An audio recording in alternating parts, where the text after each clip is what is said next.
Hello students, तो आज मैं धनंजय सर क्लासेस में आपको क्लास 10 फिजिक्स लाइट चैप्टर के बारे में बताने जा रहा हूँ। तो लाइट का दो पार्ट है, एक है रिफ्लेक्शन ऑफ लाइट और दूसरा है रिफ्रैक्शन ऑफ लाइट।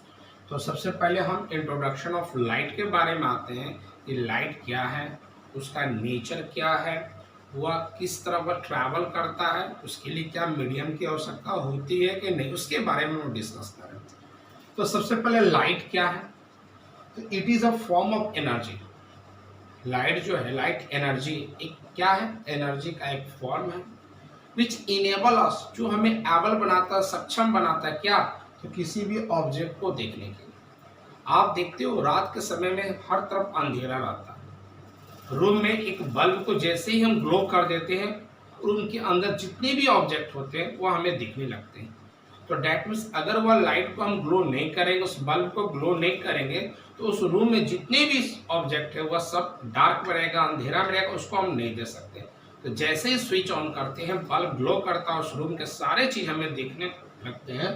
तो वह किसके कारण? तो due to the light. That means light एक एनर्जी का काम कर रहा है जो हमें एबल कराता है किसी भी ऑब्जेक्ट को। सुबह के समय क्या होता है? तो सन का लाइट होता है। सन के लाइट से हम हर चीज को देखते हो, आप बल्ब ग्लो भी नहीं करेंगे तो भी हम देख सकते हैं। क्यों? तो सन का लाइट हमें प्राप्त हो रहा है। लाइट एसेंशियल है टू सी द ऑब्जेक्ट। हम आंखों से देखते हैं, लेकिन उस ऑब्जेक्ट को हम तभी देख सकते हैं जब उस ऑब्जेक्ट के पास लाइट मिले। ठीक, अब क्या है? ऑब्जेक्ट को मैं दो कैटेगरी में डिवाइड कर दिया हूं। एक है लुमिनस ऑब्जेक्ट और एक है हमारा नॉन लुमिनस ऑब्जेक्ट। ऑब्जेक्ट जितनी भी संसार में ऑब्जेक्ट है उसको दो कैटेगरी में डिवाइड किया गया है अकॉर्डिंग टू द लाइट। वह क्या है? एक लुमिनस ऑब्जेक्ट और एक non luminous object. Luminous object किसे कहते हैं? The object which emit their own light, जिसका अपना लाइट होता है, जो किसी दूसरे लाइट पर डिपेंडेंट नहीं होता। अगर एक रूम है और उस रूम में एक बल्ब को ग्लो कर देंगे, तो उस बल्ब को, ग्लोइंग बल्ब को देखने के लिए हमको दूसरे कोई लाइट की आवश्यकता नहीं पड़ेगी। उस बल्ब को हम डायरेक्ट देख सकते हैं। तो वह हो गया हमारा लुमिनस ऑब्जेक्ट। लुमिनस ऑब्जेक्ट किसी दूसरे लाइट पर डिपेंडेंट नहीं होता, किसी दूसरी चीज पर डिपेंडेंट नहीं होता, एटलीस्ट उसको हम डायरेक्ट देख सकते हैं। तो लुमिनस ऑब्जेक्ट क्या? सन है। तो क्या सन को देखने के लिए टॉर्च की आवश्यकता होती है?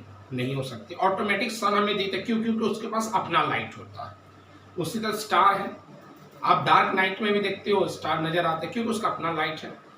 कैंडल, एक कैंडल, बर्निंग कैंडल। कैंडल में क्या? Burning candle. एक कैंडल को अगर हम रख देंगे तो लुमिनस नहीं होगा। वो लुमिनस कब होगा? जब उस कैंडल को हम लोग बर्न करेंगे, जलाएंगे, तो वह खुद रूम में लाइट देगा, अपना भी दिखेगा, रूम के ऑब्जेक्ट को भी दिखा देगा। टॉर्च है, टॉर्च को जब हम ग्लो करेंगे तो वह लुमिनस हो जाएगा। बल्ब है, फायर। आप देखते हो अंधेरा में भी अगर आग लग जाता है तो पता चलता है कि उस जगह में क्या आग लगा हुआ है, क्योंकि उसका अपना लाइट होता है। तो लुमिनस ऑब्जेक्ट किसे कहते हैं? जिसका अपना लाइट होता है, जो किसी दूसरे के लाइट पर डिपेंडेंट नहीं होता, तो वह सेल्फ पर होता है, उसको हम लोग क्या बोलते हैं? Luminous object. नॉन लुमिनस क्या होता है? The object which do not emit their own light, जिसका अपना लाइट नहीं होता है। जैसे रात के समय में एक कॉपी को हम कहीं रख देंगे और उस रूम में हम बल्ब को ऑफ कर देंगे, ग्लो नहीं करेंगे, तो क्या हम उस कॉपी को हम खोज पाएंगे अंधेरा में? इसके लिए हमको टॉर्च का इस्तेमाल करना पड़ेगा, इसके लिए हमको बल्ब का इस्तेमाल करना पड़ेगा। दैट मीन्स इसके लिए हमें लुमिनस ऑब्जेक्ट का हेल्प लेना होगा। अगर सुबह का समय है तो अगर हमें दिख रहा है तो सनलाइट के कारण दिख रहा है।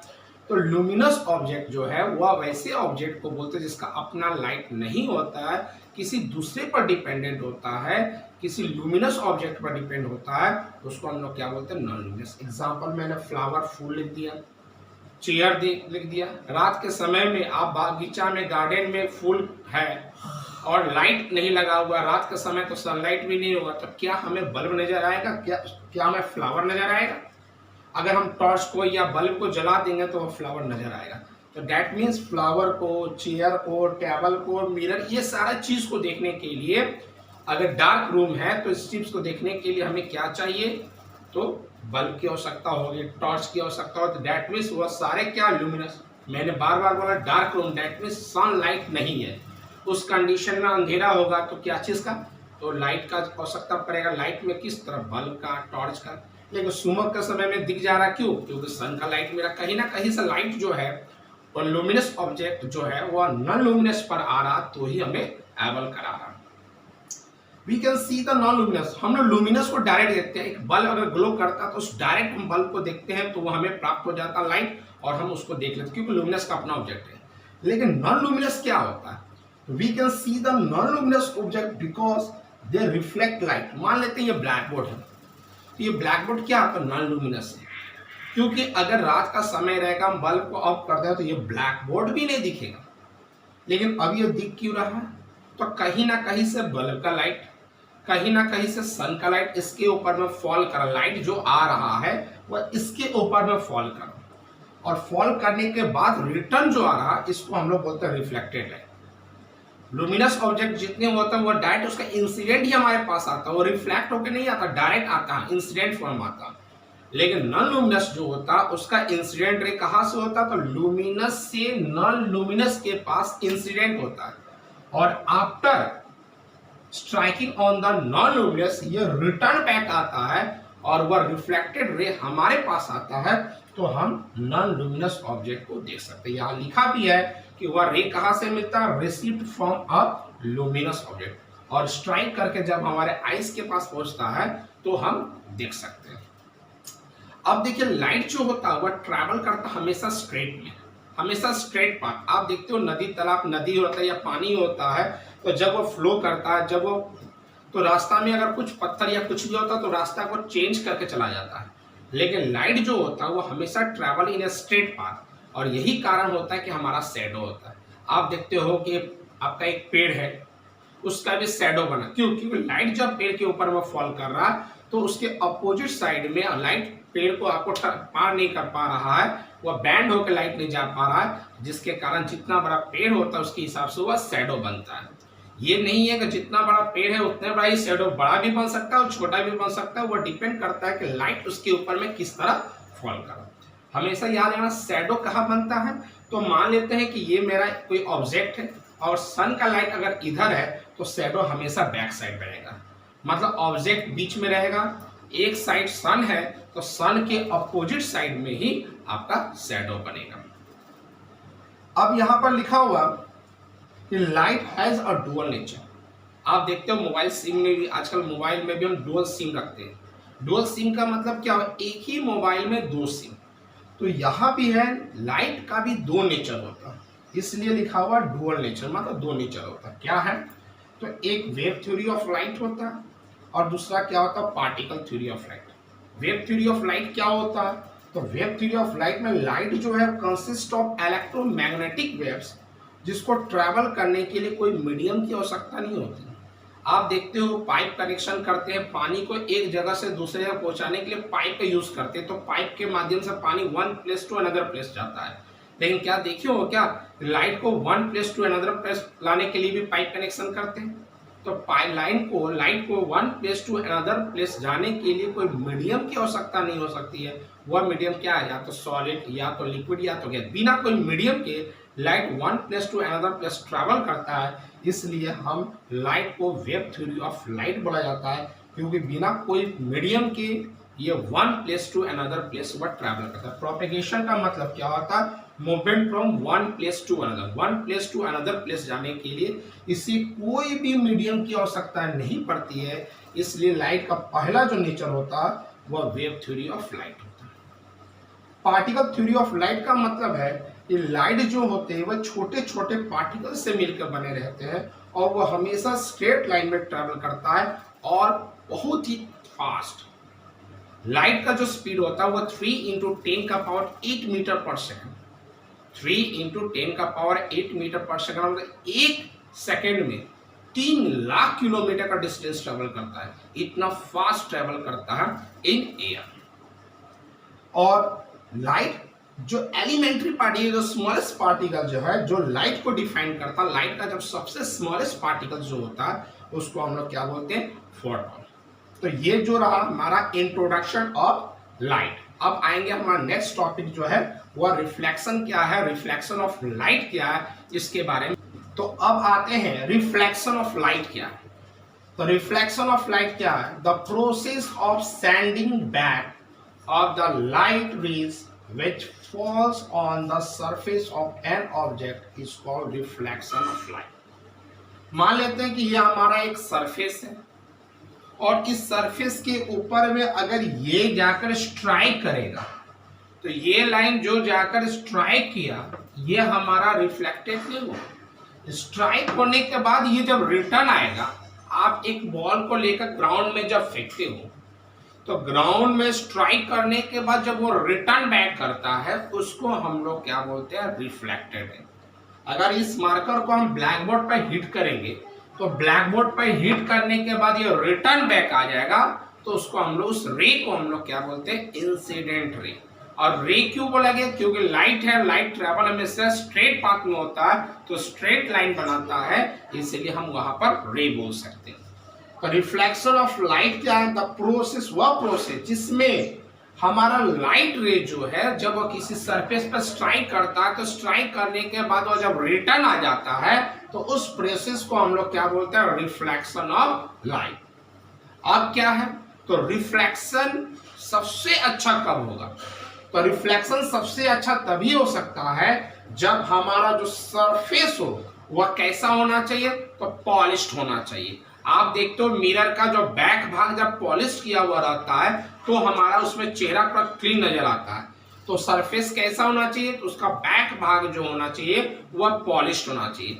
आप देखो लाइट में अगर एक पेज को लेकर अगर आप लाइट के सामने खोल के पढ़ोगे किताब का, पेपर का, तो वो नहीं दिखेगा कि क्या लिखा हुआ क्लियर, लेकिन जब उस पेज के पीछे 2-3 पेज हम जब देखेंगे तो हमें क्लीन पता चल जाएगा क्या लिखा। दैट मीन जब 2-3 पेज इसके नीचे डाल देते हैं तो वह जस्ट लाइक ए पॉलिश्ड हो जाता है।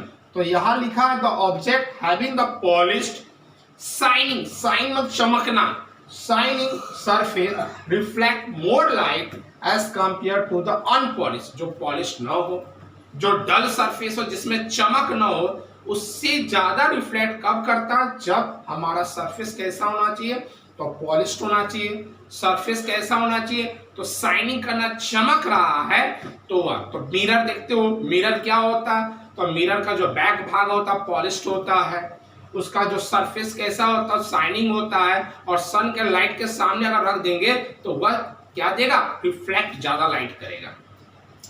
सबसे बेस्ट रिफ्लेक्टर जो मेटल में होता है वह क्या होता है, सिल्वर होता है। इसीलिए हमारा जो मिरर जो हम यूज करते हैं उस मिरर के पीछे में सिल्वर का हल्का सा पॉलिश किया हुआ रहता है, और उस पॉलिश के बाद रेड पेंट का यूज किया जाता है, क्योंकि रेड पेंट का जो रेड कलर होता है उसका वेवलेंथ ज्यादा होता है, और वेवलेंथ ज्यादा होने के कारण लाइट जो है वो पार नहीं कर पाता है, जिसके कारण हमारा रिफ्लेक्ट होता है और हमारा इमेज सही बनता है। इमेज सही किसके कारण बना, तो सिल्वर मेटल के कारण, क्योंकि लाइट रिफ्लेक्ट ओवर इजिली करता है, और सिल्वर को प्रोटेक्ट करने के लिए हम लोग मिरर के पीछे में रेड कलर का हम पेंट करते हैं।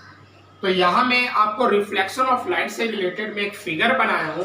ये जो मिरर में यूज किया हूँ, PQ हम मिरर यूज किए हैं क्योंकि अभी मैं बताया कि मिरर जो है, जिस आईना जिसको हम लोग जितना चेहरा देखते हैं उसका बैक भाग पॉलिश्ड होता है। तो ये जो लाइनिंग जो किए हैं वह इंडिकेट करा हुआ पॉलिश्ड किया हुआ, और जो ऊपर का भाग जो है वह शाइनिंग है, जिसमें रे ऑफ लाइट आ रहा है और आने के बाद वह रिटर्न बैक जा रहा है। तो ये रे OA एक रे है जिससे रे ऑफ लाइट, मैंने यहाँ डायरेक्शन दे दिया कि लाइट जो है वह कहाँ जा रहा है, तो नीचे की ओर, और नीचे कहाँ जा रहा है, तो इस पॉइंट पे टच कर रहा है मिरर को। तो ये जो रे ऑफ लाइट स्ट्राइक करता है मिरर सरफेस को, आता है मिरर सरफेस की ओर आता है, तो उस रे को हम लोग क्या बोलते हैं, इंसिडेंट रे। तो मैं यहाँ डिफिनेशन भी लिख दिया, the ray of light which falls on the mirror surface, वह रे जो मिरर सरफेस के ऊपर में फॉल करता है तो उस रे को हम लोग क्या बोलते हैं, इंसिडेंट रे। और यहां पर स्ट्राइक करने के बाद, ये टकराने के बाद वापस चला गया तो वह क्या होता है, रिफ्लेक्टेड है। The ray of light which is sent back, टकराने के बाद, मान लेते ये मैं नीचे का सरफेस है तो बॉल पटकेंगे तो टकरा कर फिर वापस आएगा ना। अगर कुछ एंगल बनाकर फेंकेंगे तो एंगल बना के, दैट मींस सरफेस है तो सरफेस के ऊपर से फेंका गया और टकराने के बाद सिर्फ सरफेस के ऊपर ही गया तो उसको हम लोग रिटर्न बैक कहते हैं। ऐसा नहीं कि अगर सीधा फेंकेंगे तो ना सीधा आएगा, लेकिन कुछ एंगल बनाकर फेंकेंगे तो कुछ एंगल बनाकर ही जाएगा। लेकिन हम कैसे समझेंगे रिटर्न बैक का मतलब है, कि अगर सरफेस किसी सरफेस पर टकराया तो फेंकने से पहले सरफेस के ऊपर था और टकराने के बाद भी सरफेस के ऊपर है तो उसको हम रिटर्न बैक हम ले सकते हैं। ये मत सोचिएगा कि हम फेंके थे यहां से तो टकराने के बाद यहाँ के तो बैक कैसे हुआ। बैक का मतलब है हम फेंके थे बिलो सरफेस के ऊपर डाउनवर्ड डायरेक्शन में गया था तो स्ट्राइक करके वो अपवर्ड डायरेक्शन में आ गया तो उसको हम रिटर्न बैक हम बोलते हैं। The ray of light which is sent back by the mirror surface at the point of incidence, इसको हम लोग क्या बोलते हैं आपका the ray which is sent back by the mirror, जो मिरर के द्वारा रिटर्न बैक जहां टकराया वहां से रिटर्न बैक कर दिया तो वह रिफ्लेक्टेड है। अब देखो इंसिडेंट रे और रिफ्लेक्टेड रे सीधा कब होगा, जब हम कोई चीज को सीधा फेंकेंगे। अगर कोई चीज सीधा जाएगा तो इंसिडेंट रे भी नॉर्मल के पास होगा और रिफ्लेक्टेड रे भी नॉर्मल के पास होगा तो उस समय कोई एंगल नहीं बनेगा। तो इंसिडेंट रे, रिफ्लेक्टेड रे और नॉर्मल तीनों एक ही लाइन होगा। कब, जब कोई ऑब्जेक्ट को सीधा जाएगा। तो जब कोई रे ऑफ लाइट अगर सीधा स्ट्राइक करेगा तो इंसिडेंट रे, रिफ्लेक्टेड रे और नॉर्मल तीनों क्या होगा, एक ही होगा। नॉर्मल क्या है, तो वह लाइन, वह रे जो मिरर सरफेस के परपेंडिकुलर होता है। It is a line at right angle to the mirror surface, किस at the point of incidence, point of incidence के सामने। अब सवाल है कि पॉइंट ऑफ इंसिडेंस क्या होता, तो वह पॉइंट जहां इंसिडेंट रे मिरर को टच करता है, वह पॉइंट जहां इंसिडेंट रे मिरर को टच करता है उस पॉइंट को पॉइंट ऑफ इंसिडेंस बोलते हैं। नेक्स्ट है angle of incidence. Angle of incidence क्या होता है, तो इंसिडेंट रे और नॉर्मल, क्योंकि हम जानते हैं कि एक एंगल का फॉर्मेशन कब होता है, जब दो रे मीट करेगा। तो एक हमारा इंसिडेंट रे हुआ और एक हमारा नॉर्मल हुआ, तो इंसिडेंट रे और नॉर्मल के माध्यम से जो एंगल बनता है उसको बोलते हैं angle of incidence. Angle of reflection क्या होता है, तो रिफ्लेक्टेड रे और नॉर्मल, यहां भी दो रे आ गया, रिफ्लेक्टेड और नॉर्मल के माध्यम से जो एंगल बनेगा उसको हम लोग बोलेंगे एंगल ऑफ रिफ्लेक्शन। तो मैंने बता दिया इंसिडेंट रे क्या है, रिफ्लेक्टेड क्या है, नॉर्मल क्या है, एंगल ऑफ इंसिडेंस क्या है, एंगल ऑफ रिफ्लेक्शन क्या है, इसके बारे में बता दिया। नेक्स्ट वीडियो में आपको बताऊंगा लॉज ऑफ रिफ्लेक्शन के बारे में। ये था मेरा इंट्रोडक्शन ऑफ लाइट के बारे में। आज के लिए इतना, थैंक यू।